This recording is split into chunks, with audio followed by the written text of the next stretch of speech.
Good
evening, everyone. Welcome. We are live from Books and Books here in Coral Gables, with thanks to the generous contributions of the Knight Foundation for their support. To our internet audience watching, if at any time during tonight's presentation you'd like to order a copy of the book that's being presented this evening from Letra Urbana, you may do so by calling the number on your screen. We'll get a book autograph for you, and we'll ship it to you for free of charge anywhere in the United States. And for those of you here, if you could please silence your cell phones. And don't forget to visit us online at booksandbooks.com, where you can receive all the information of all the events we have here at Books and Books. And perdóname, mi español es muy malo. So at this time, I would like to turn it over to the director of the Letra Urbana. Please welcome Ms. Monica Prandi. Thank you, Steve. Bueno, vivimos en una ciudad decididamente bilingüe. Buenas noches a todos, muchísimas gracias por acompañarnos, especialmente a Luis Felipe, que ha aceptado venir a presentar aquí su nuevo libro, también a la doctora Emily Hind, que lamentablemente hubo un malentendido con el horario y no se pudo quedar a la presentación. Pero bueno, ha tratado de acompañarnos en estos, y un agradecimiento muy especial a Dago y a Grady de Ediciones La Pereza, que hacen posible también esta noche. Como siempre, expresamos nuestro especial agradecimiento a Books and Books, que nos recibe todos los últimos martes del mes para que tengamos las reuniones, estos encuentros de Letra Urbana.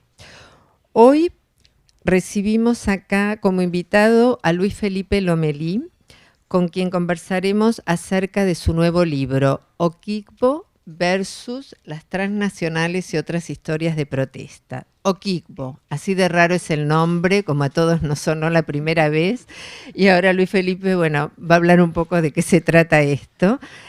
Pero bueno, es una obra distinta, es el producto de un observador lúcido, de una mirada crítica, ocurrente, que se preocupa por la realidad en que vivimos. Y este es el punto en el cual se cruzó con el interés que siempre tenemos en Letra Urbana. Ir convocando distintas perspectivas, a veces son científicos, a veces pensadores, a veces son artistas, que siempre nos van brindando desde su campo de experiencia una mirada que nos ayude a pensar el mundo en que vivimos, cómo nos afecta esta realidad en la que participamos día a día. No me voy a detener demasiado en una presentación exhaustiva de Luis Felipe porque lo va a hacer Silvina. Silvina, también agradecemos muchísimo que se haya sumado a la mesa. Silvina es historiadora, analista cultural y uno de los miembros más valiosos de la revista, que trabaja decididamente en los intereses que compartimos. Así que bueno, Silvina se va a encargar ahora de presentar a Luis Felipe. Pero bueno, quizás una cuestión a destacar como para que empiecen a ubicarse en algo que nos va a dar un cierto marco para escuchar lo que va a ir ocurriendo esta noche, es que Luis Felipe Lomelí no nace como escritor, sino que viene de las ciencias duras. Es un físico, tiene que ver con la ingeniería, tiene que ver con la biología, y desde allí empieza a escribir, ya nos va a contar cómo. Pero bueno, esta es un poco una característica que me gustaba destacar un poquito porque alguien que viene con una formación que no fue de poco tiempo, sino tiene toda una trayectoria en el campo científico, como alguien de bien escritor. ¿Cómo te convertiste en escritor? Es una de las cuestiones que quizás quieras conversar esta noche. Y se las ha ingeniado de alguna manera para ir conservando un costado muy creativo, ¿no? Y a la vez no perder de vista un punto crítico, ¿no? Un punto de apreciación crítico de las cosas. Pero es un excelente narrador de historias, tanto que recibió premios muy importantes por sus trabajos y actualmente es uno de los escritores, de los 20 escritores más jóvenes y destacados de México. Bueno, le paso la palabra a Silvina Chmiel para que siga con la noche. Bueno, gracias. Has hecho una presentación bastante buena del perfil de Luis Felipe, así que en realidad voy a agregar algunos datos biográficos más que nada para que, como recién decías, Mónica, Luis Felipe es uno de los escritores jóvenes de México, nació en el 75, así que para la mayoría de nosotros es uno de los escritores jóvenes de México, y lo curioso de su formación es, y que se traduce en el libro, es interesante saberlo porque que es un poco lo que deviene en este tipo de ficción que nos trae acá para compartir, es que viene desde la física originalmente, desde las ciencias duras, y los intereses, las preguntas que a uno lo van llevando en la vida, creo que es la que te lleva hasta este lugar. Así que bueno, nacido en el 75, formado en México, principalmente, va derivando, como bien dicen, voy a leerles un poquito, compartir con ustedes lo que dicen en la parte de atrás del libro, que es, dice, es un ingeniero físico, ecólogo y doctor en ciencia y cultura por la Universidad Autónoma de México. De Madrid. Por la Universidad Autónoma de Madrid, iba a decir. Y bueno, se ha desempeñado como escritor en residencia en Sudáfrica, observador del Max Planck Institute de Dresden, Alemania, y encargado de literatura y academia en la Embajada de México en Washington. Así que su trabajo más conocido, como bien dijo Mónica, es el microrrelato El emigrante, que creo que eso es lo que te ha hecho saltar así un poco a la palestra, a la fama.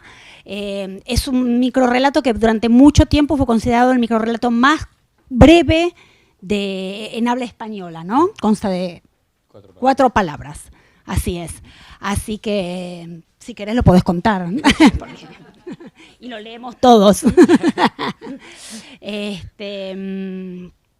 Así que, bueno, eso ayuda también a tus premios y a...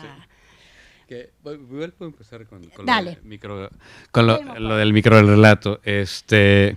Bueno, el microrrelato es una tradición que se cultivó por muchísimo tiempo en México porque hubo un tipo medio obsesionado con el cuento y con el cuento hipercorto, que todavía no se llamaba microrrelato, ni existía Twitter, ni nada por el estilo. De hecho, la revista donde empiezan a aparecer estos microrrelatos, sus primeros números son antes de la Segunda Guerra Mundial.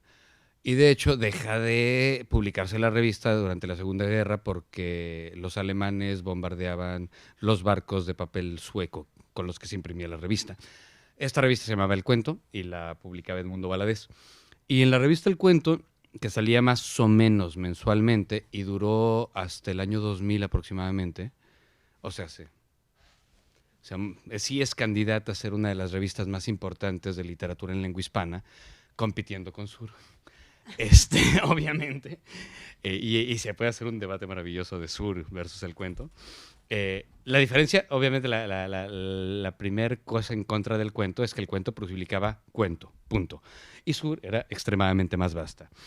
Y en esta revista siempre aparecían muchísimos microrrelatos, ¿no? O muchísimos cuentos cortos. De hecho, algunos nunca habían sido pensados como cuentos cortos, pero el ojo de Edmundo Valadez y de la gente que estuvo allí, de hecho, una de las personas que participaba muchísimo en la revista era Juan Rulfo. El ojo de ellos encontraba microcuentos en novelas. Y entonces los sacaban y los ponían como si fueran microcuentos. Ahí aparecieron una cantidad de cuentos maravillosos. El que sería el más corto en lengua hispana, nadie le ha dado crédito, porque además, bueno, yo ni siquiera recuerdo el autor. Se llama El Fantasma. Y uno da vuelta a la página y no hay nada. ¿No? Hay otro, también candidato a ser el más corto, que se llama Epitafio. Dice, desgraciada. Punto. Y bueno, hay otros más relevantes. A mí el que más me gusta de un autor mexicano es el cuento de horror de Juan José Arriola, que todo lo que dice es, la mujer que yo amaba se ha convertido en fantasma. Yo soy el lugar de sus apariciones. Exacto, ¿no? O sea, cuando uno lo entiende es así, ¿no? Y bueno, por supuesto también Hemingway, ¿no? El de For Sale, Baby Shoes, Never Worn. Y hay varios más, ¿no? El mío, bueno, y Monterroso, pero eso ya se lo saben. El mío se llama El Emigrante y es un diálogo. Dice, ¿olvida usted algo? Ojalá. Ya. ¿Qué es un cuento?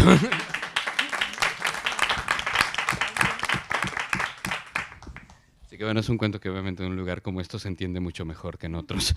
Claro. Este es un buen lugar para compartirlo. Exacto, ¿no? Que bueno, yo creo que sería así como el inicio de qué onda o qué pasa con el microcuento. Pero bueno, sigamos. Bueno, la verdad es que lo que nos convoca, por lo menos hoy, es tu nuevo libro, que de reciente aparición, supuestamente es del mes de agosto, ¿no? Desde ahora, ¿no? Bueno, algo así. Estamos ahí. Pero es bien nuevito, así que en realidad lo que nos gustaría un poco es que nos cuentes cómo surgió la ficción esta de Okigbo. Y bueno, desde allí. Ok, va. Bueno, empiezo con el nombre, Okigbo. Okigbo lo tomé de este gran poeta nigeriano, Christopher Okigbo, que tiene un poema maravilloso que se llama El lamento de las hermanas silentes. O bueno, esa sería mi traducción libre al español. Y en el coro del lamento de las hermanas silentes dice, We carry on in our worlds that flourish, our worlds that have failed. Y lo van repitiendo como mantra. O sea, llevamos en nuestros mundos que florecen, nuestros mundos que han caído. Llevamos en nuestros mundos que florecen, nuestros mundos que han caído. Entonces, yo hice, ¿cómo se llama? Como intenté dar una versión un poquito más positiva. También porque antes de este libro casi todo lo que había escrito era bastante pesimista o bastante violento. Y tratar de dar un giro a eso, ¿no? A toda esta literatura de la violencia que tenemos en América o que se tiene en África, o toda esta literatura de violencia europea. Y al darle el giro, que es el epígrafe del libro, llevamos también en este mundo que se destroza, que se cae, nuestros mundos que florecen. Entonces de ahí parte el juego o la propuesta de Okigbo. Okigbo Richardson Ndaye es un catedrático de la Universidad de Iowa, un grande pensador estadounidense, que por desgracia ha desaparecido. Okigbo es de algún modo así como lo progre de lo progre de lo progre, o sea, un tipo que está más allá de lo progre. Y por supuesto es la archi minoría, ¿no? Y tiene todas las características posibles para ser una archi minoría. Digo, es renco de nacimiento, es viejo, es vegetariano, es anarquista, es ambientalista. Todo lo que se imaginen, sí, lo tiene. Entonces, a partir de un personaje así, me parecía la mejor forma de proponer estos mundos utópicos radicales, o radicalmente utópicos, que si bien nunca van a existir, también florecen dentro de este mundo atroz en el que vivimos. Y a partir de una premisa que puede sonar muy cursi, pero a mí me gusta mucho porque soy felizmente cursi, la fui desarrollando, ¿no? La premisa sería que el solo hecho de pensar la esperanza nos va convirtiendo poco a poco en artesanos de la utopía. En el libro hago que esto lo diga Salvador Dalí, o bueno, Salvador Dalí como personaje, ¿no? Entonces, a partir de allí, Okibo desaparece en circunstancias muy misteriosas. Se sospecha de una cantidad atroz de enemigos. Digo, ya se imaginarán la cantidad de enemigos que puede tener una persona así. Desde el National Endowment for the Arts, National Geographic, la Asociación de Productores de Lácteos de Wisconsin. O sea, todos, ¿no? Y desaparece, y sus alumnos preferidos, que son Cuitláhuac Tupac Amaru Bali Gutiérrez y Soren Van Dyke y Schekenhaye, deciden hacer la compilación en versión divulgativa de sus obras más importantes. Para dar un poco como la idea de estos personajes que serían los narradores, leeré las biografías de ellos. Bueno, Okibo Richardson Ndayé, Shenandoah, 1943. Escritor y analista, ha dedicado su vida a la deconstrucción de las diferentes formas de autoridad y segregación social. Ha publicado cerca de un centenar de artículos, profesor emérito de la U de Iowa. Hoy día se ignora su paradero. Soren Van Dyke Schekenhaye. Ogorogongo, 1964. Ciudadano danés nacido en el Congo. Hizo sus estudios de pregrado en Oxford y en 1990 se matriculó en el doctorado en estudios culturales bajo la dirección del Dr. Richardson Ndayé. Es autor de casi un cuarto de centenar de artículos no indexados y ha sido invitado a dar charlas y seminarios en más de 15 países alrededor del mundo. Dinamarca, Letonia, Liechtenstein, Malta, Mónaco, Bélgica, Eslovenia, Eslovaquia, Lituania, San Marino, Estonia, Andorra, Albania, Gales, Escocia, Irlanda del Norte y los Estados Unidos.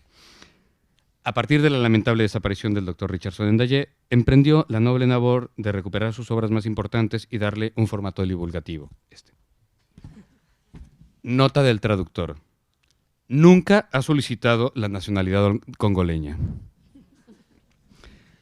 Cuitláhuac Tupac Amaru Bali Gutiérrez. Bruselas, 1969. Nací en Bruselas, Bélgica, mientras mis padres luchaban por un mejor futuro. Él rompiéndose la espalda ante las mesas de un restaurante y ella cuidando niños ajenos. Esta vida acabó cuando ambos terminaron su doctorado en Lovaina y volvimos a México. Hice mis estudios básicos en las escuelas populares del Distrito Federal que fundaron los anarquistas y republicanos españoles en el exilio. En 1988 ingresé a las 3 veces heroica Universidad Nacional.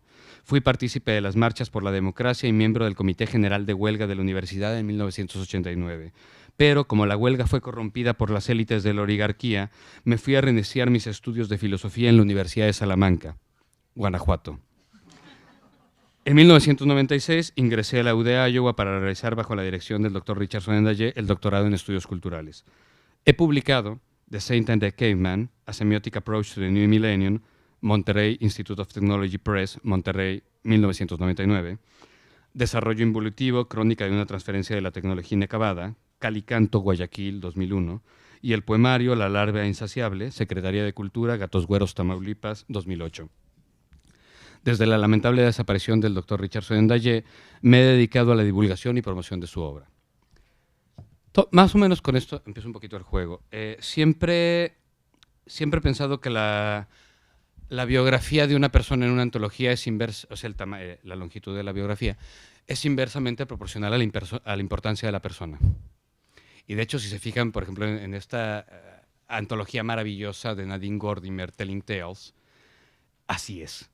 O sea, toda la nota biográfica de Woody Allen, por ejemplo, es escritor, actor y director de cine. Punto.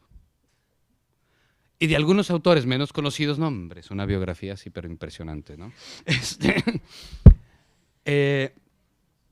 Obviamente, este juego empieza a tratar de invalidar la propia propuesta que se hace, en el sentido de que toda propuesta utópica, pues para que funcione, tiene que funcionar solo en nuestra imaginación. Si la llevamos a la práctica, lo más seguro es que sea aterradora, ¿no? Y es más o menos lo que pasa un poquito con los trabajos de Okiwo. No sé si hacemos preguntas o leo una parte o... Yo sigo, ok. Bueno.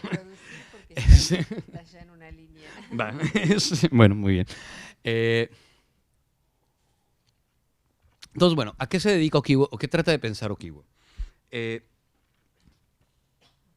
Okiwo, entre las múltiples cosas que hizo, bueno, una de las cosas que pasan en la vida de Okiwo, pero él es una persona muy humilde y no lo dice en su biografía, lo tienen que decir después su traductor y su editor y el corrector de estilo y demás, le hace yo.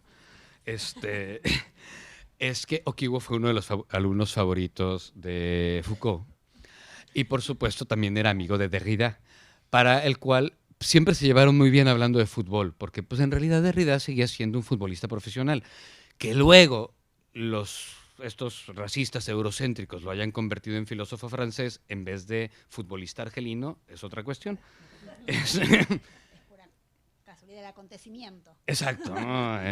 El único amor, digamos, heteronormado que tiene Okiwo obviamente tiene que ser con una gran mujer, ¿no? Con Susan Sontag.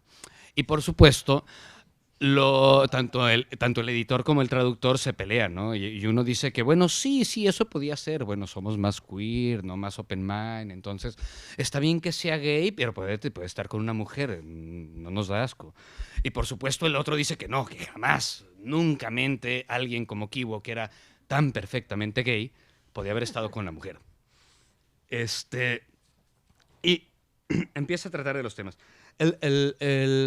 El capítulo que abre, que es Okiwo y el clan de cada pez,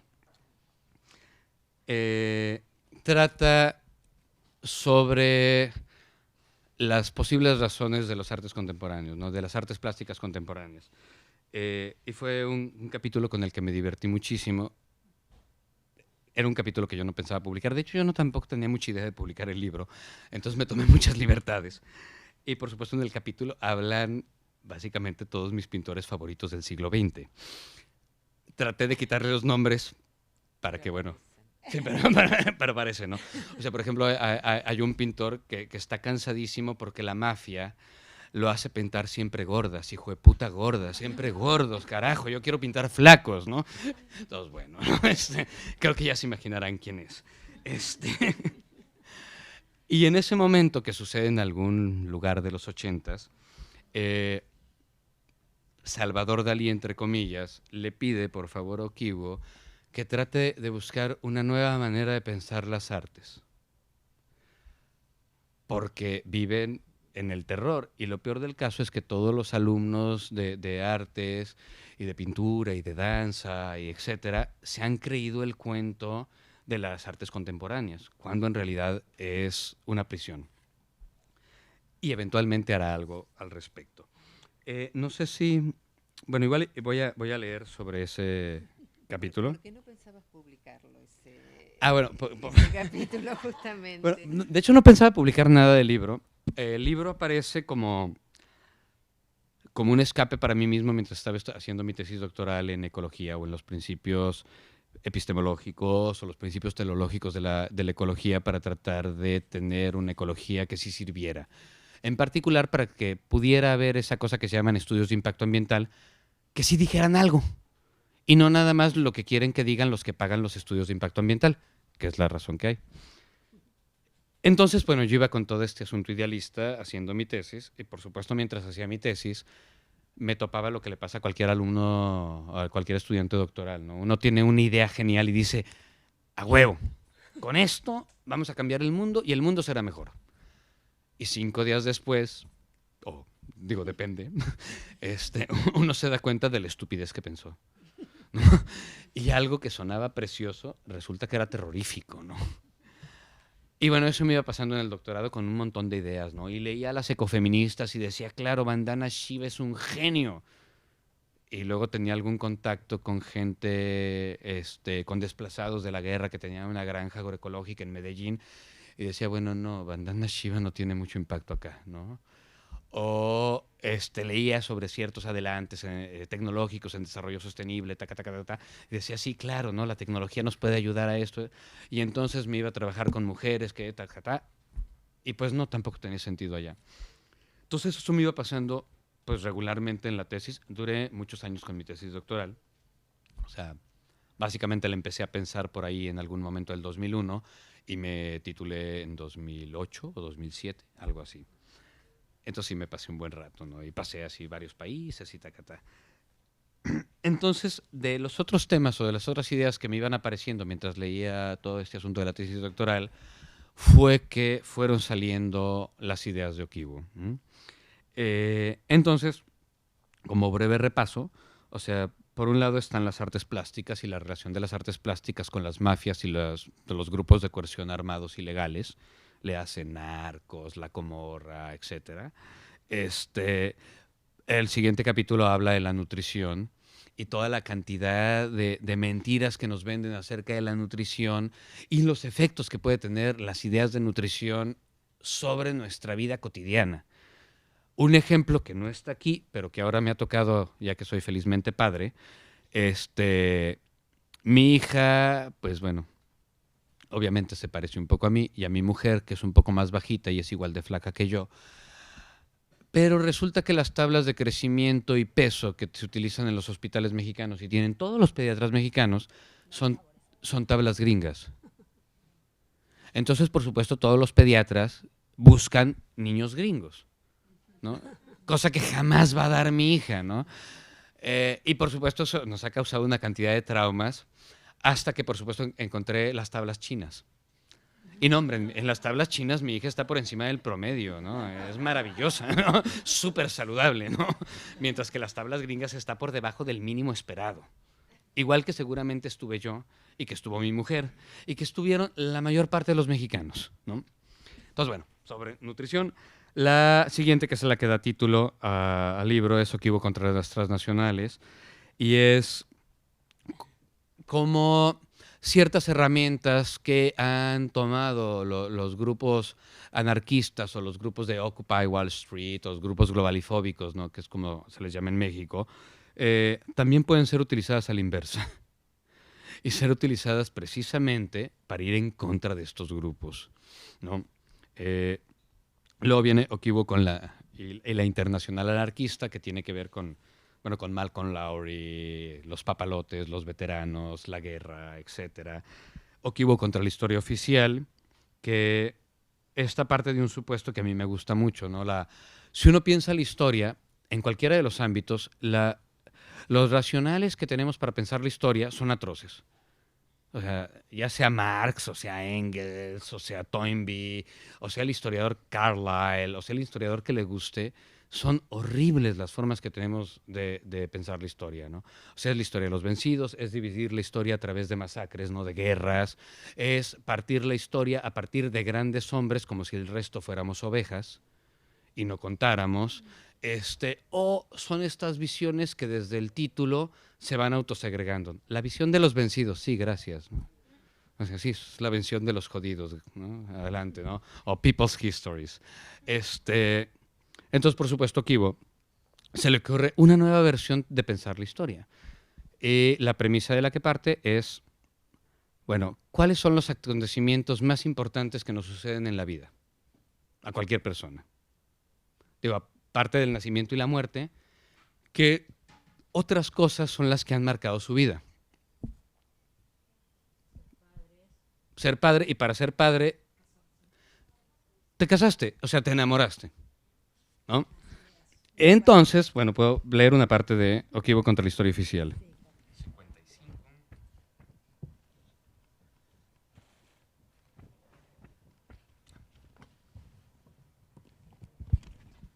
Okiwo contra la historia oficial. Cuando Lincoln se fue, Lincoln es su sobrino, Okiwo se sumió en las telenovelas. Terminaron las vacaciones.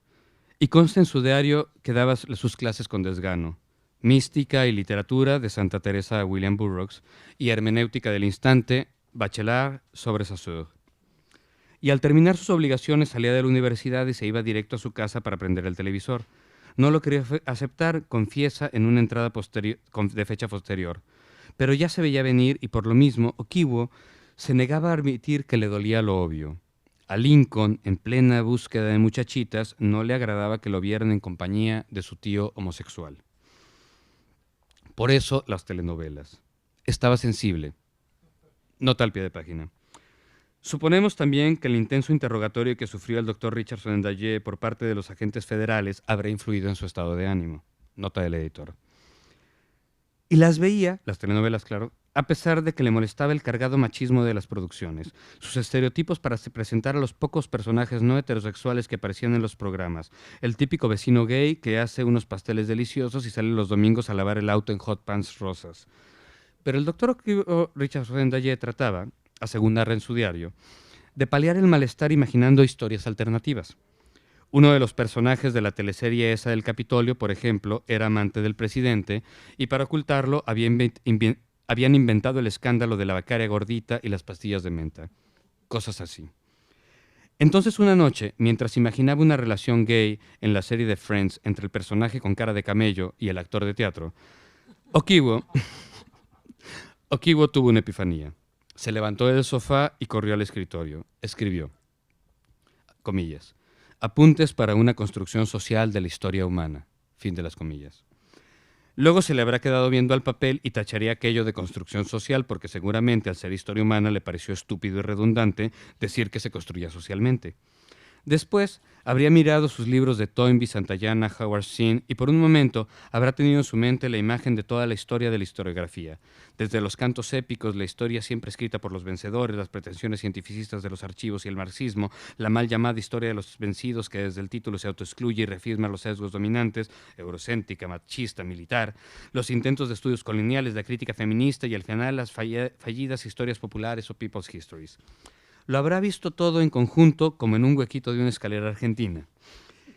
Y se daría cuenta de que a todas les faltaba algo. Todos los personajes de la historia siempre parecían sobrenaturales. Ángeles de la libertad o demonios represores. Y luego, en la versión de los vencidos, los otrora ángeles se convertían en demonios y viceversa. Pero siempre seguían pareciendo seres del más allá. Faltaba algo, y no solo entre los personajes de la historia que están por fuera de la historia, Foucault Dixit, sino todos. Y ese algo era precisamente lo que le sobraba a las telenovelas. Okiwo escribió, comillas, las relaciones amorosas son los eventos más importantes fuera del nacimiento y la muerte de todo individuo. Pero las relaciones amorosas, a diferencia de lo que afirmaban los fascistas de la sociobiología, no pueden predecirse ni están determinadas. Uno se enamora cuando menos se lo espera, y de quien menos se lo espera, de un repartidor de pizzas, de un ponente en un congreso, de una persona que se conocía hacía 10 años y de repente, sin saber por qué, un día la vemos hermosa, etc. Y si el amor no está determinado, y el amor es lo más importante en la vida de toda persona, de albañiles y generales, de amas de casa y ministras, entonces, dado que las personas hacen la historia no está determinada ni es predecible. Fin de comillas. A Okiwo le gustó su conclusión premisa, habrá sonreído, y se fue a dormir pensando en todo lo que haría al día siguiente. Por supuesto, sabía que no podía comprobar su teoría, pero, a fin de cuentas, la historia no comprueba nada, salvo uno que otro hecho específico. ¿Qué piloto iba en el avión que arrojó la bomba sobre la aldea de pastores kurdos? Y cosas por el estilo. Pero en general, solo da versiones. Así que los siguientes meses, Okiwo se dio a la tarea de documentar sus versiones de varios sucesos de la historia.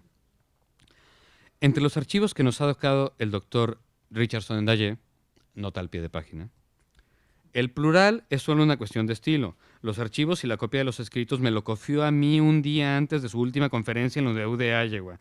Tal vez ya presentía algo y no confiaba ni en el resguardo que pudiera darles Lincoln, ni en su amiguito el editor de San Francisco, que a mí personalmente siempre me cayó muy mal. Nota del editor. Bueno, entre los múltiples archivos se encuentran varias versiones documentadas con fotografías, cartas, grabaciones, etcétera, que arrojan una nueva luz sobre varios hechos de la historia mundial anteriormente concebidos bajo la lupa de alguna ideología dominante: racismo, capitalismo, marxismo, machismo, etcétera. El resultado es un trabajo de investigación minucioso y un, no menos sorprendente, catálogo de fichas psicológicas sobre los personajes. Entre ellas está, por ejemplo, una nueva interpretación sobre la muerte del Che. Comillas. Es de todos conocida la homosexualidad del Che. Bueno, la homosexualidad de Ernesto. ¿Quién más se va a la romántica pampa abrazado de su pareja en una moto, con sus labios sobre el cuello del amado? La historiografía machista ha tratado de ocultarlo, pero las evidencias son claras. Las fotografías, los testimonios que narran el posterior encuentro con Ernesto y Fidel en una cantina, a la que acudían otros ilustres homosexuales mexicanos como Salvador Novio, Javier Villurrutia, Carlos Pellicer y un jovencito apellidado Monsiváis.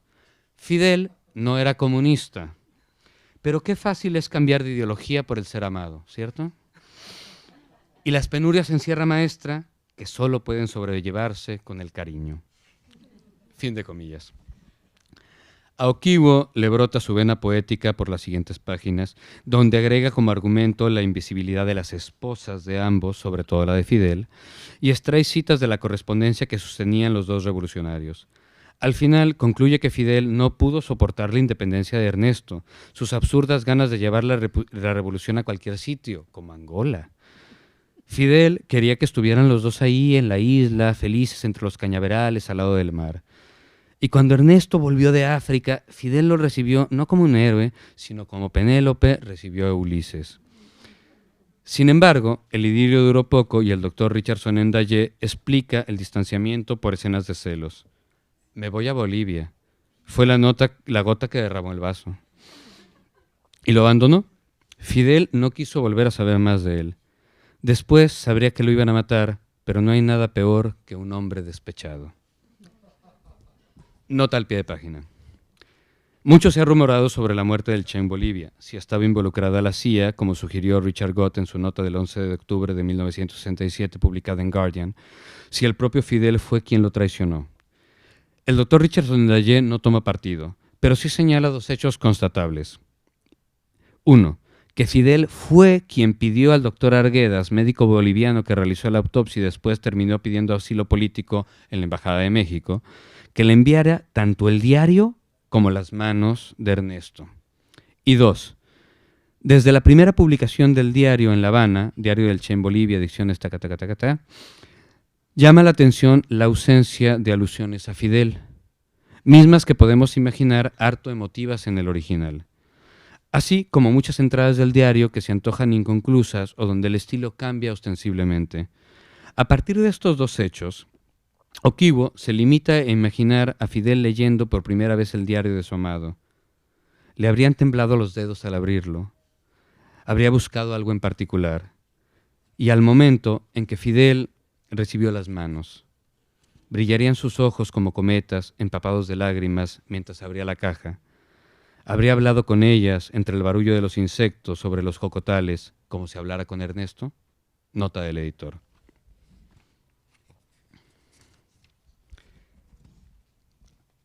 ¿Sí es por acá? A ver, perdón. Sí. Y un hombre despachado, sí. Consta en el diario de Okiwo y en los registros del sistema postal de los Estados Unidos que el doctor Richardson Ndayé envió a un amigo suyo, que fuera su compañero de cuarto en la universidad, los escritos para que éste los publicara en su editorial en San Francisco, California.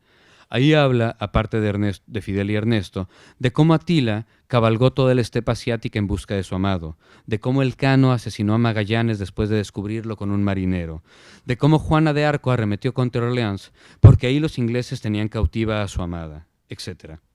Nota al pie. En todas estas desmonta o deconstruye las versiones fuertemente ideologizadas de sus predecesores.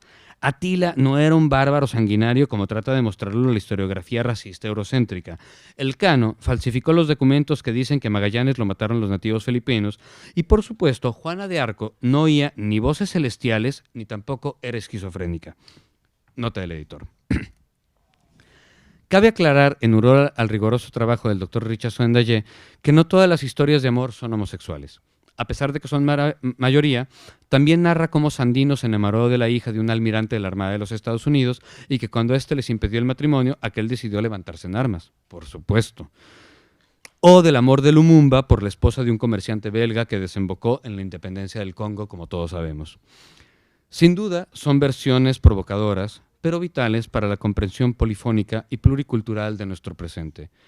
Hoy día, disimuladas las ideologías totalizadoras, cabe preguntarse si realmente aquellas ideologías fueron el llamado motor de la historia. Para Okiwo, la respuesta es clara, por supuesto que no. Más bien, son constructos a posteriori para justificar los hechos de una cuadrilla dominante, constructos que cambian de una época a otra, de ahí por supuesto que Juana de Arco pasara de iluminada a esquizoide, por ejemplo. En cambio, en la teoría del Dr. Richardson Daye, el amor siempre será algo por lo que los seres humanos seremos capaces de realizar actos sorprendentes. Esta es la trascendencia de las pequeñas cosas, la que está presente más allá del instinto sanguinario de las primeras épicas, de Antar o la Ilíada, la que cambia la vida y, por supuesto, cambia la historia de la humanidad. Bueno, fin y última nota al pie de página. A la fecha de esta publicación no tenemos certeza de por qué su amigo y editor, de quien omitimos su nombre por obvias razones, no quiso publicar los trabajos. Incluso hay dudas de que efectivamente tuviera un editorial. Cuando hablé con él hace unos meses, porque el Dr. Van Dyke se negó rotundamente a hacerlo, el supuesto editor me dijo: de Oki no quiero hablar, no quiero volver a saber nada de ese señor. Nota del traductor. Gracias.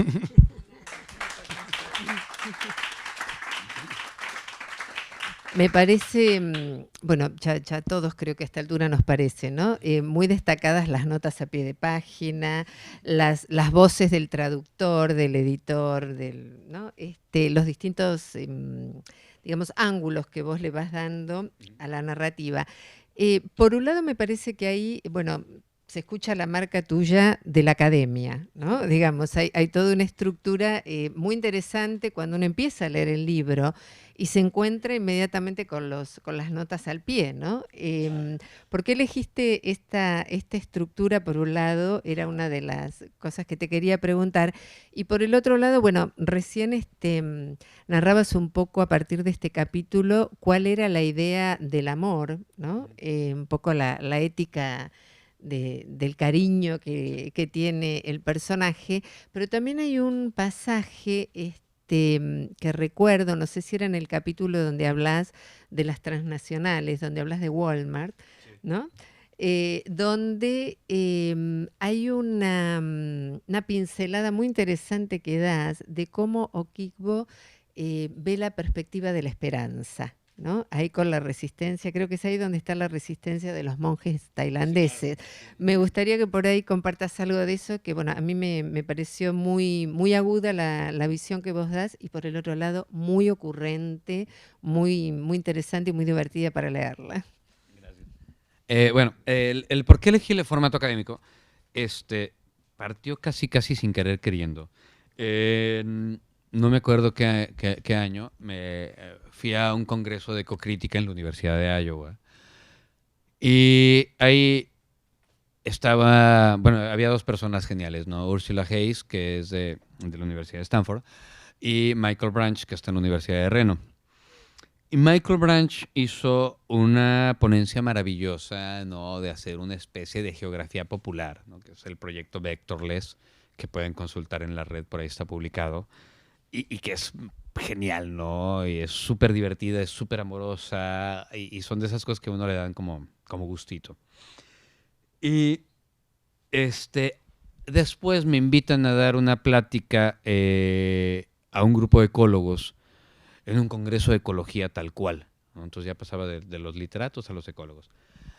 Y yo tenía mi plática, ¿no? Sobre ideología y ecología y grupos armados ilegales que eran ambientalistas y demás, porque de hecho de esos terminó siendo mi tesis sobre el ambientalismo de varios grupos armados ilegales. En ese tiempo todavía Al Qaeda no reconoció un grupo ambientalista, después lo hizo, por supuesto. Pero bueno, ya ETA había tenido su movimiento ambientalista, el EZLN, los paramilitares colombianos, ¿no?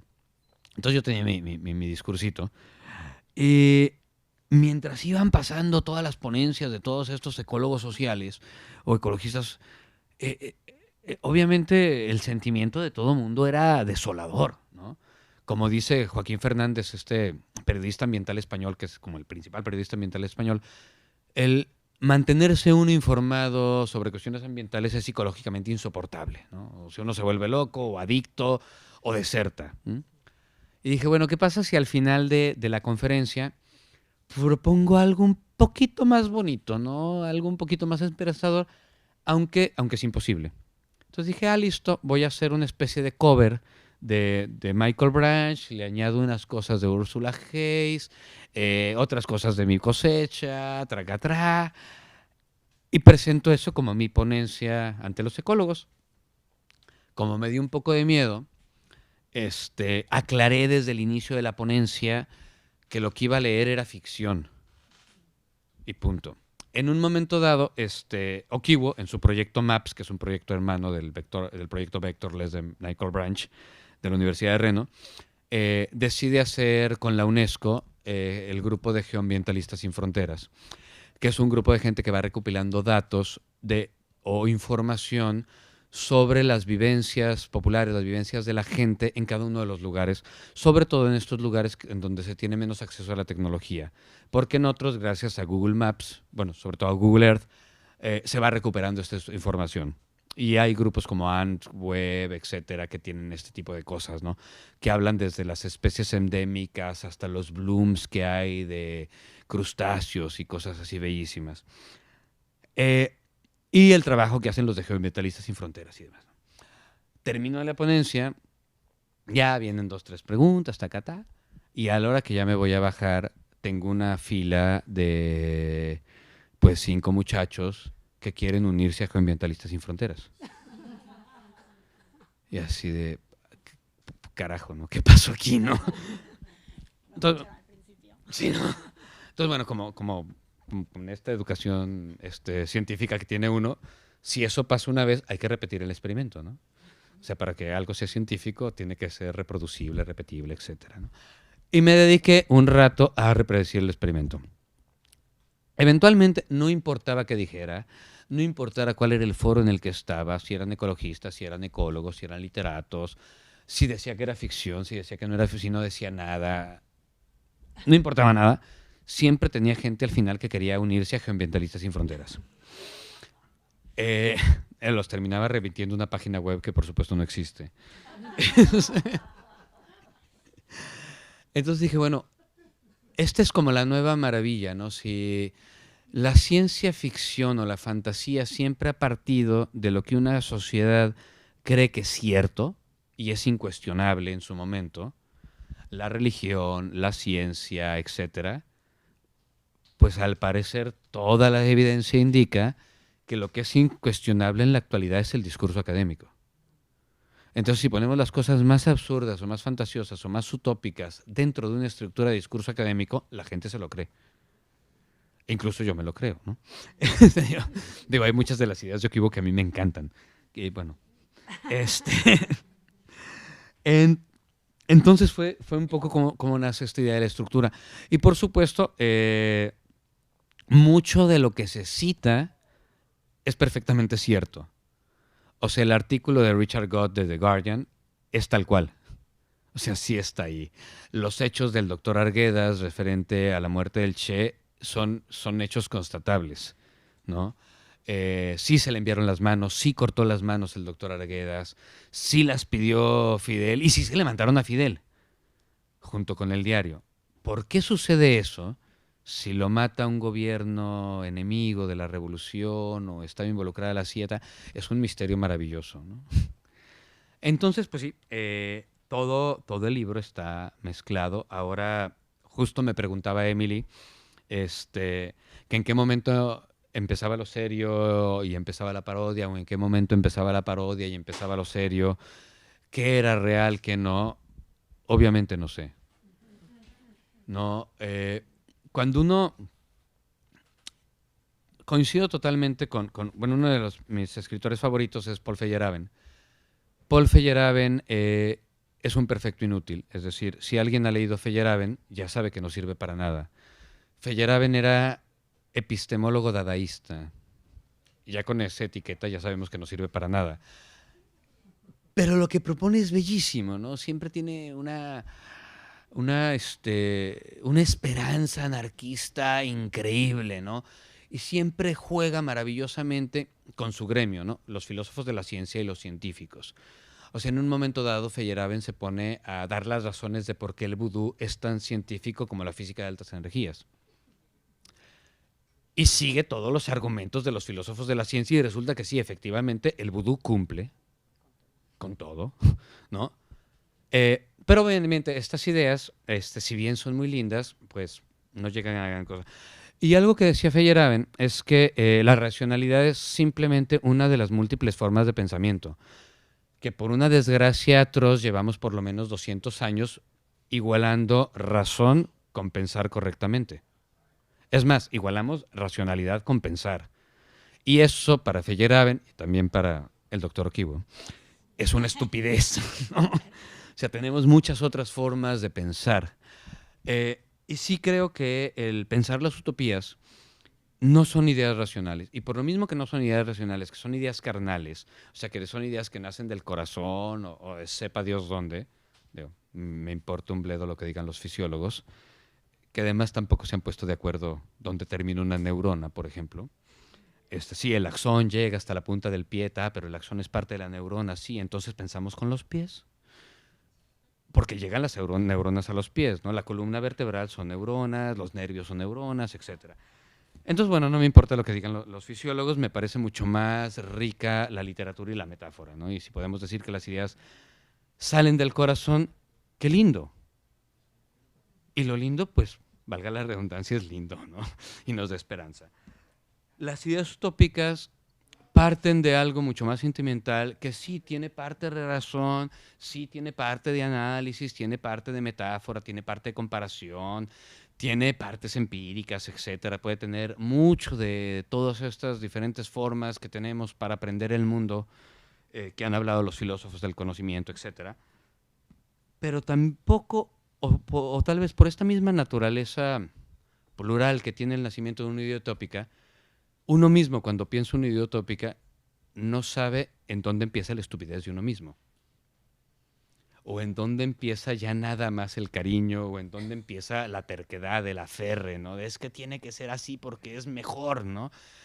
Etcétera. Y es el problema de los científicos cuando se enamoran de sus propias creaciones, ¿no? Exacto, ¿no? De los científicos y también de la gente de ciencias sociales, ¿no? Que a mí me parece aterrador. Y eso lo comparto con un amigo que quiero muchísimo, cómo ciertos científicos o ciertos filósofos tuvieron una idea genial y jamás pudieron escapar de ella durante toda su vida.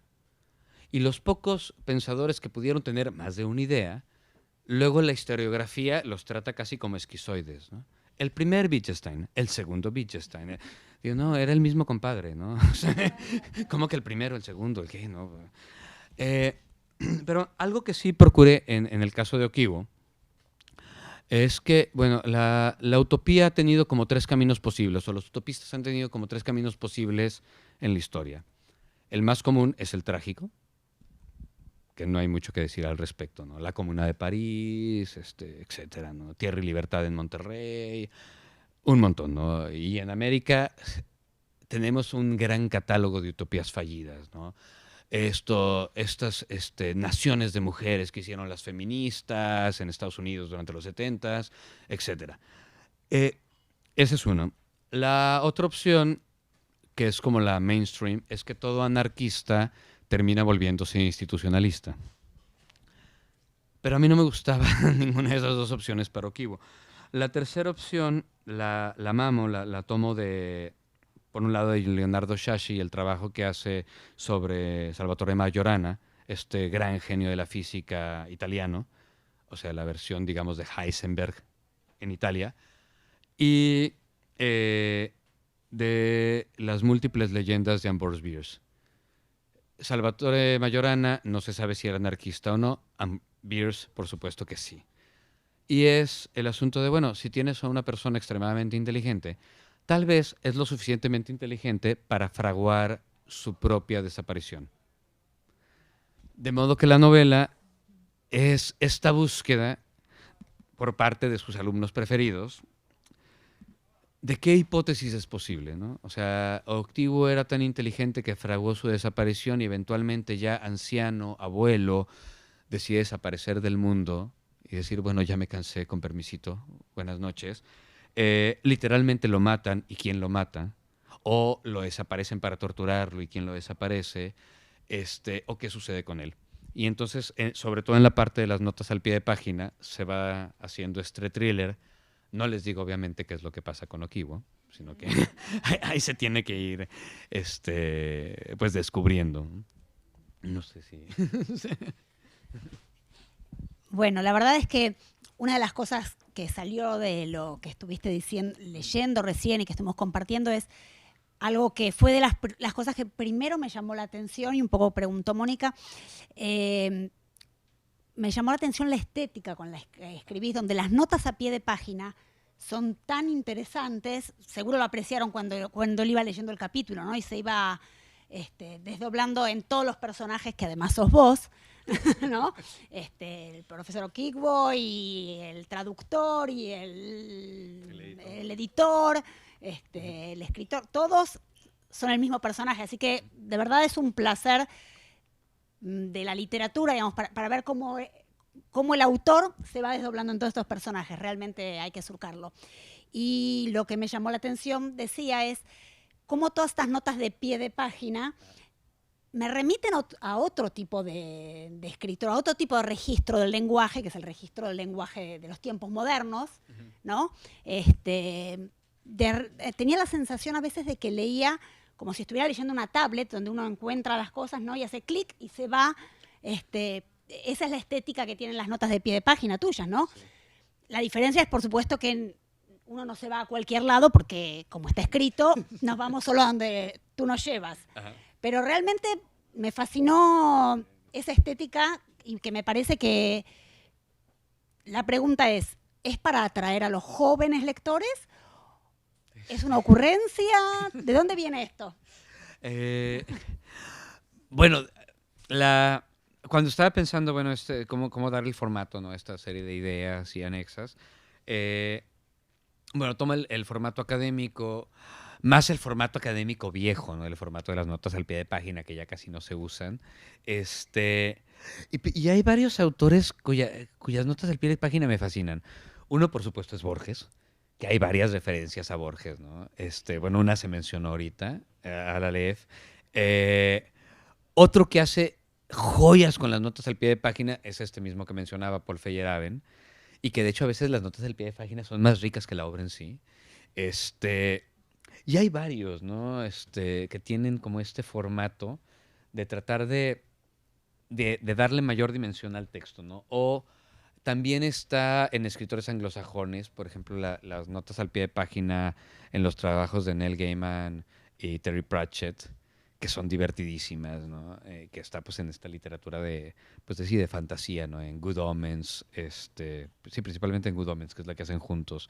Entonces hay como varios autores que tienen eso y dije, listo, ¿no? Esta me funciona, me sirve, va. Sí. Realmente le da velocidad a la lectura, la agrega, o sea, la complementa maravillosamente bien eso. Gracias. Y bueno, algo que también sirvió después con las notas al pie de página es que las mismas ideas me seguían, pues, hunting, persiguiendo, durante los años que me tardé en escribir el libro. Entonces, pues también me permitía agregarle cosas. O sea, por ejemplo, en el capítulo que tiene que ver con la construcción de la geografía, lo escribí, tracatrá, y después fue que fui a China. Y a la hora que mis amiguitos sinólogos me explicaban cómo es que se crean los ideogramas para los nombres de los países y los continentes en chino, es alucinante, ¿no? O sea, a Estados Unidos le va muy bien porque es el país de lo bonito, el país de la belleza. A México también le va muy bien porque es el hermano mayor oscuro. Y el hermano mayor se tiene así como que mucho respeto. Oscuro porque pues estamos prietitos. Pero hay otros países que es aterrador, ¿no? O sea, uno de los cambios políticamente correctos que tiene que hacer China después de la Segunda Guerra Mundial es... bueno, me faltó aclarar. Fonéticamente estos caracteres siguen sonando igual que como en teoría suena el nombre del país en el idioma original. O sea, México en los caracteres es Mujigo, que es como México, ¿no? Para Japón había unos caracteres que sonaban algo así como nipón, pero significaba el país de los enanos. Después de la Segunda Guerra Mundial tienen que cambiarle y ahora significa, bueno, algo así como el país del sol naciente. Pero hubo otra serie de países de los que no cambiaron los nombres y el asunto de las notas al pie de página pues ya me sirvió para agregarle el apartado chino, ¿no? Ya después de chino, ¿no? Pero, Estaba viendo algo que no tenía previsto, pero por suerte tenía algunas notas que tomé mientras leía el libro. Así que me vinieron bien ahora. Me estaba acordando que también la pasé muy bien cuando leí el capítulo de Wikipedia. Ah, sí. ¿No? Porque ahí el personaje habla de la internacional anarquista, ¿no? Donde da una idea que me gustaría que por ahí la retomes, ¿no? A ver, esta cuestión del que el conocimiento de la humanidad es anarquista por excelencia y debería ser un bien público, ¿no? Que bueno, eventualmente termina siendo Wikipedia. Y bueno, es que esto suena muy feo decirlo, o sea, admitirlo públicamente. Cuando escribí ese capítulo que tiene que ver con Wikipedia, yo soy un gran fan de Wikipedia. O sea, y colaboro siempre anónimamente, pero bueno, ahí lo hago y corrijo todo lo que puedo. Y cuando daba clases hacía que mis alumnos todos hicieran páginas de Wikipedia, etcétera, ¿no? En algún momento eso estaba penado en mi universidad. Entonces lo hacíamos de forma ilegal, ¿no? Que además es más bonito, es más anarcástica, más anarquista, ¿no? Pero en este afán, ¿no?, de pensar qué pasa cuando una utopía se va llevando al extremo y qué pasa con las fuerzas reales del mundo, en algún momento dado pongo a Ukibo a pensar qué va a pasar con Wikipedia, que todavía no se llama Wikipedia, más bien se llama Wikipedia, a nosotros la enciclopedia, y de algún modo previene el doctor Richard Sonnendahl lo que eventualmente le pasa a Wikipedia. O sea, Wikipedia en muchos sentidos ha sido cooptada por quien tenía que ser cooptada, si somos realistas. Es decir, por la mayoría del poder. Y la mayoría del poder, como bien sabemos, pues es conservadora y de derecha. Y actualmente en muchas entradas de Wikipedia tenemos esa atrocidad. O sea, si buscan, por ejemplo, sobre Zamora Machel, el gran libertador de Mozambique, o, para otra referencia, el primer esposo de Graça Machel, la viuda de Nelson Mandela, que tiene... O sea, Zamora Machel fue de los grandes revolucionarios pues, de África. Además, logró una estabilidad en Mozambique que no se vivió en el resto de países africanos subsaharianos. Si checan la entrada en Wikipedia de Zamora Machel, en el idioma que quieran, todas las versiones son de derecha, colonizadoras y eurocéntricas. No hay ninguna versión desde el pueblo mozambiqueño. Ninguna. O sea, en todas terminan estando a favor de los portugueses. Pobrecitos, tuvieron que irse de un día para otro. Y ellos tan lindos que eran en Mozambique, ¿no? Entonces sí ha pasado eso con Wikipedia y con muchas herramientas del Internet que se pretendían anarquistas originalmente. Se han ido siendo cooptadas por lo que se llama los poderes fácticos, ¿no? Para lograr lo que normalmente quieren lograr ese tipo de poderes, eliminar cierta información o lograr la venta de ciertos productos, etc. Por supuesto, gracias a Dios, el Internet sigue siendo casi anarquista, ¿no? O sea, y sigue teniendo muchísimos resabios anarquistas, sigue siendo un bien común que no cayó en la tragedia que decía Harding. De hecho, Internet es el mejor ejemplo de que la tragedia de los comunes de Harding fue una idea que se le ocurrió a Harding para hacer propaganda anticomunista y punto, porque funciona muy bien. Pero sí se han ido perdiendo ciertos espacios. No sé. O bueno, por ahí podríamos abrir la conversación al público, si alguien quiere también hacerte una pregunta.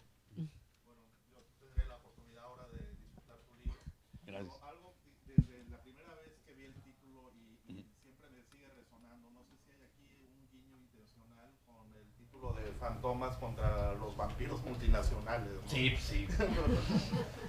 Sí. Sí. Sí, de hecho, o sea, como era algo que no pensaba realmente publicar, que ya sé que suena a lugar común, trataba de poner todos mis divertimentos y muchos de mis amores, ¿no? Entonces, bueno, Cortázar, Borges, ¿no? Y bueno, en Fantomas, ¿no? Que es maravilloso, ¿no? Es que no leen, ¿no? Nadie lee, ¿cómo, no? Es genial. Entonces sí, pues sí, sí hay un guiñito a eso. No sé, ¿alguna otra pregunta? ¿No? ¿Cómo decidiste publicarlo? Si tanto dices que no lo ibas a publicar. Porque eventualmente se lo iba dando a leer a mis amiguitos, ¿no? Les iba dando a leer por capítulos y los capítulos no estaban relacionados, ¿no? Al inicio, ni tenía gran cosa, ¿no? O sea, no tenían todavía la estructura, porque además no fueron apareciendo los textos como cronológicamente como están ya en la novela. Y, y luego resultó que mis amiguitos me iban pidiendo los siguientes textos. Y sobre todo amigos que nada tenían que ver con literatura. Y a mí sí hay algo que me gusta mucho de la literatura es cuando la literatura no habla con los literatos o no habla solo con los literatos, sino con, pues, con la gente normal, ¿no? Entonces de repente, o sea, una gran fan de Okiwo es una amiga fotógrafa, otra es una amiga que se dedica a desmovilizar grupos armados, o cosas por el estilo. Otra es una antropóloga forense que, bueno, abre fosas alrededor del mundo. Y luego tenemos pláticas maravillosas, ¿no? ¿Y qué estás haciendo? ¿Cenando? Ah, sí, mira, yo ya abrí una fosa y todavía tenían carnita los huesos. Es decir, todavía estoy cenando, mija. O sea, espérate, ¿no? Y así, ¿no? O amigos científicos. De hecho, uno de los cuentos en realidad es en coautoría con Jorge Félix, que es un amigo físico. Y que fue así de, bueno, nos encanta Thomas Kuhn, ¿no? Y mamamos de Thomas Kuhn y nos creó una manera de ver la física y la ciencia. ¿Qué tal si nos divertimos un poquito con Thomas Kuhn? Y entonces, en vez de que sea la estructura de las revoluciones científicas, pues es la estructura trágica de las revoluciones científicas, ¿no? Y ahí aparece de personaje también un muchacho que en nuestro imaginario es nuestro gran amigo, aunque nunca lo hayamos visto, que pues es el creador de la web.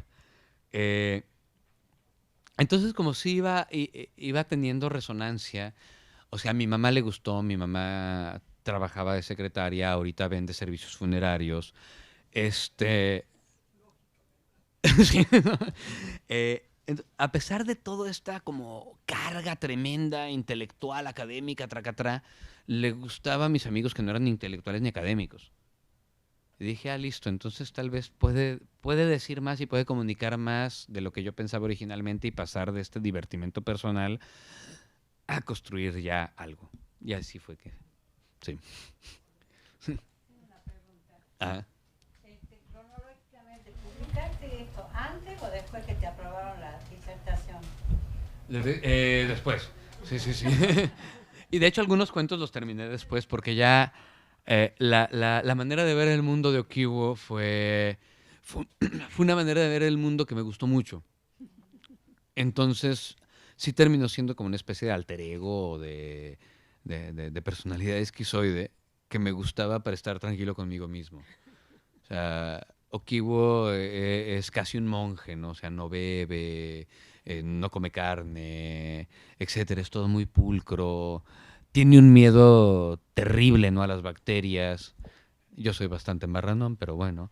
Este, eh, pero como que pensar de vez en cuando el mundo a partir de Okiwo me gustaba y me hacía sentir bien. Y ya después encontré, y de hecho lo encontré gracias a Daniel Rodríguez Barrón, que es quien hace el epílogo, que lee el libro de Okiwo y me dice, oye, no manches, me gustó más que Palomar, ¿no? Y así de, ¿y qué es Palomar, no? Me dice, no, ¿cómo? ¿Pero no has leído Palomar? Palomar creo que es la última obra de Italo Calvino. Y el personaje de Palomar es similar a Okiwo. De hecho, bueno, a mí me gustó más Palomar que mi libro, ¿no? Que claro, Calvino también es de mis grandes autores preferidos, ¿no? Y entonces, bueno, sí, siguió más tiempo, ¿no? Y de hecho ya cuando le tuve que poner punto final, cuando fue desarrollándose lo inevitable de la historia de vida, tanto de Okiwo como de Lincoln y Yamil, y la doctora Sagan, que es su compañera de cubículo, ¿no? Al lado en la universidad, que por supuesto se apellida Sagan por François Sagan, ¿no? Bonjour Tristesse. Y colecciona sus lágrimas, por supuesto, la doctora Sagan, ¿no? Para recordar que también ha sido feliz, ¿no? O sea, cuando tuve que irle dando final a los personajes, sí me pasó el cliché de lo que dicen que pasa cuando uno termina con algo que le gusta, ¿no? Así de, ay, no, no te mueras, Oki, no te acabes, ¿no? Sí. Y no le quería dar final hasta que pues, se lo tuve que dar. Sí.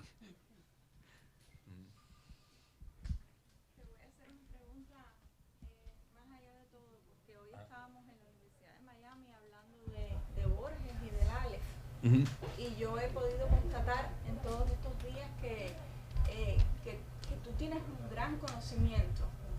Es un conocimiento muy abarcador, que me recuerda un poco, no sé si tenga que salvar distancias, ¿no? A Borges. Y hablábamos del Aleph y todo. Y Borges dijo en una ocasión que tanto conocimiento, o sea, tanto haber estado metido dentro de una biblioteca, tanto lo había hecho un hombre infeliz.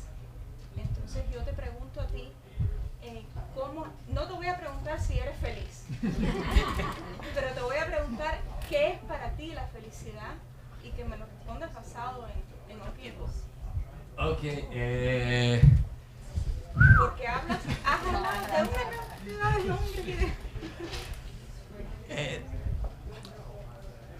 los ecólogos son la verdad y la vida.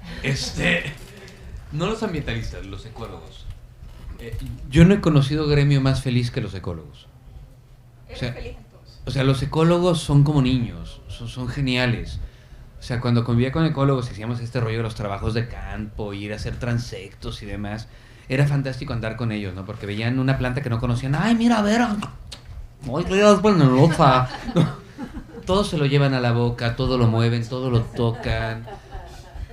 Los ecólogos de campo son maravillosos, ¿no? Y logran tener como que esta tranquilidad espiritual, digamos, y ahí es más Okiwo, aunque Okiwo sea ateo y no diría espiritual, de mezclar la teoría con la acción. Y en el caso de Okiwo, bueno, Okiwo siempre está haciendo algo, ¿no? Y siempre está proponiendo grupos de choque en contra de las transnacionales y grupos de resistencia en contra de no sé qué y otra forma de hacer tal cosa y entonces vamos a organizarnos de tal manera para...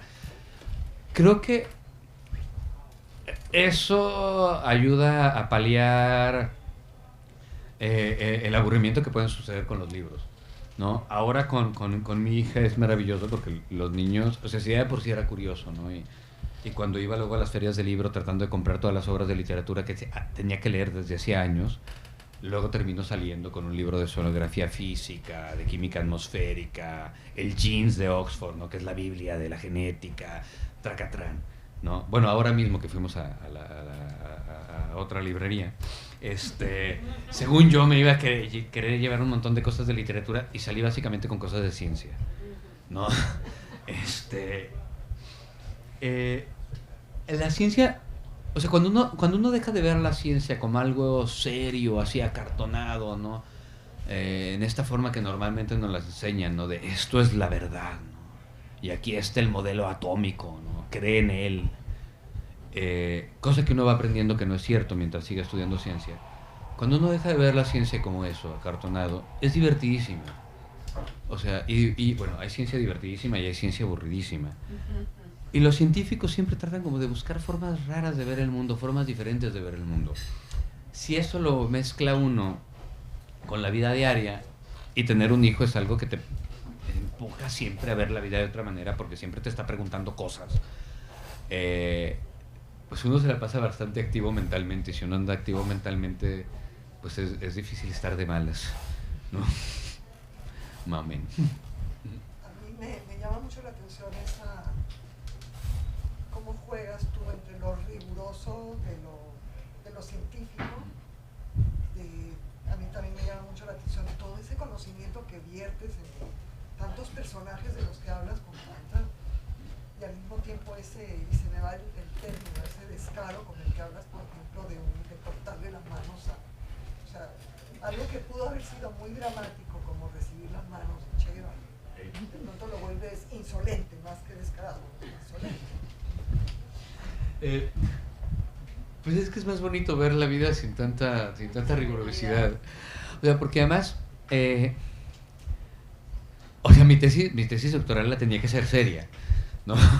Y esto como de algún modo era mi salida. A la hora de la hora mi tesis doctoral tampoco terminó siendo seria. O sea, seria en este sentido acartonado académico, ¿no? O sea, ya cuando le estaba escribiendo me aburría mucho en cada capítulo, entonces decidí hacer thrillers en cada capítulo de la tesis. Entonces iba a hablar de la idea de lo prístino, ¿no? Como la idea de lo bueno, ¿no? El buen salvaje, el natural, ta. Entonces me puse a hacer un thriller de por qué mataron al Capitán Cook, ¿no? O sea, si estos muchachos de Hawái eran tan lindos, ¿por qué lo mataron? Cuando tenía que hablar sobre qué es la unidad de conocimiento, cómo subdividimos al mundo, decidimos particionarlo como unidades de estudio, pues allá hago un thriller sobre quién mató al comendador, ¿no? De Lope de Vega. Y así me la fui haciendo, ¿no? Pero en resumen es porque es más agradable ver la vida si uno se la toma menos en serio, ¿no? Una de las maldiciones de la modernidad es que nos tomamos la vida muy en serio. Y lo peor del caso es que a pesar de años y años en que nos decimos posmodernos, seguimos siendo tremendamente serios. O sea, no importa que Foucault saliera con su kimono, ¿no? Y fuera tremendamente reventado, los estudiosos de Foucault, los lectores de Foucault, es, uy, San Foucault, ¿no? O sea, Derrida jugaba fútbol profesional, ¿no? O sea, hay una vida más amable que sí está fuera de los libros y que sería maravilloso retomarla en los libros, porque además es una gran tradición hispana. O sea, la tradición insolente o la picaresca en lengua hispana, pues nos da la primer gran novela moderna, ¿no? O las primeras dos grandes novelas modernas, ¿no? El Lazarillo de Tormes y El Quijote, ¿no? Por eso. Pero si uno viene acá y te escucha, sabemos que este libro es un divertimento y que así debemos tomarlo porque hay esa otra vida más amable, menos seria y menos... ¿Qué pasa si no venimos a escucharte y tomamos este libro que tiene una estructura en la que juegas a darle formalidad mediante la nota del editor, la nota de página, las biografías al final de los que recopilaron? ¿Qué pasa si entonces viene un lector y piensa que tu libro es una sátira de los que creen en estas utopías irrealizables, de estos vegetarianos de ahora, medio budistas, muy californianos, qué sé yo? ¿Qué pasa si pensamos que esto es más tosudo de lo que parece y es una sátira? Creo que por la manera en que está el resto de textos y demás, digo, por azar del destino terminé leyendo el de la historia oficial. Creo que en todo caso, si se considera una sátira o una crítica, terminaría siéndolo, pero no contra los utopistas, sino contra los poderes establecidos, ¿no? Sí. Y de hecho ya ha pasado en la historia. O sea, que era lo que contábamos en la Universidad de Miami hoy a mediodía. Tomás Moro escribe Utopía tratando de hacer una sátira, ¿no? Y él estaba seguro que nadie se lo tomaría en serio. Pero resulta que hubo un pelado, monje, que se la toma en serio y la lleva a la práctica. Y bueno, si algún día vuelve a haber paz en Michoacán, yo espero que así sea, por supuesto, y visitan los pueblos donde Vasco de Quiroga trató de llevar a cabo la utopía de Moro, resulta que funcionó. O sea, funcionó en el sentido de que funcionó mucho mejor de lo que Moro pensaba. Y obviamente no funcionó porque era utópico. Pero sí fue una forma de organización mucho mejor que la mayoría de las que se utilizaron en América. A pesar de que estaba hecha para fracasar, ¿no? En ese sentido creo que sí es muy bonito cuando algo se piensa cierto y se trata de llevar a cabo. A veces puede ser mucho mejor de lo que teóricamente se hubiera pensado. O sea, y ahí en el ejemplo positivo de Wikipedia. Si alguien se hubiera puesto racional a hablar de Wikipedia a los inicios de Wikipedia, nadie hace Wikipedia. ¿No? Y ahora es la referencia, ¿no? Por excelencia. Sí. Te agradecemos, Luis Felipe, por la participación de esta noche, por todo lo que nos has abierto como puertas para ya entrar al libro, que creo que todo el mundo va a pasar un muy buen momento. Así que bueno, si alguno desea comprarlo, Luis Felipe va a firmarlos, así que aquí estamos. Nos vemos en el siguiente. Muchísimas gracias, pues a todos. Gracias.